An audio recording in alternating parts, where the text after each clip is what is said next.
மத்தியான வெயிலில் world tallest பில்டிங்கான bhurji கலிஃபாவை பார்த்த சந்தோஷத்தில் ஃபோட்டோ வீடியோஸும் மாற்றி மாற்றி எடுத்து வீட்டுக்கு வந்து பார்த்த பிறகு தான் தெரியுது அந்த ஒரு ஃபோட்டோவில் கூட என் மூஞ்சி ஒழுங்காக நல்லா இல்லை.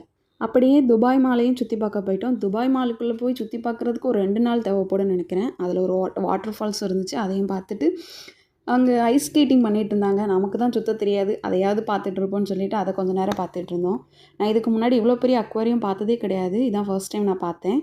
அப்புறமா போகிற வழியிலேயே அந்த துபாய் மியூசியம், துபாய் ஃப்ரேம் அதெல்லாம் பார்த்துட்டு சாப்பிட போயிட்டோம். காரசாரம்னு ஒரு ஹோட்டலுக்குள்ளே போனோம். அந்த ஹோட்டலுக்குள்ளே போய் பார்த்த பிறகு தான் தெரியுது நம்மளோட நிறைய செலிப்ரிட்டிஸ் அங்கே வந்துட்டு போயிருக்காங்க. சாப்பிட்டு முடிச்சுட்டு அப்படியே ஐஸ்கிரீமும் சாப்பிட்டுட்டு டவ் க்ரூஸ் போயிருந்தோம் ஈவினிங்.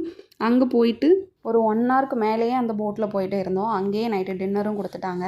அந்த டின்னர் பார்க்க ரொம்ப சூப்பராக இருந்துச்சு, ஆனால் சாப்பிடும்போது கொஞ்சம் டேஸ்ட் கம்மி தான். சாப்பிட்டு முடிச்சதுக்கப்புறமா ஒரு டான்ஸ் ஷோ மாதிரி காட்டினாங்க, அதையும் பார்த்துட்டு அப்படியே நாங்கள் வீட்டுக்கு கிளம்பிட்டோம்.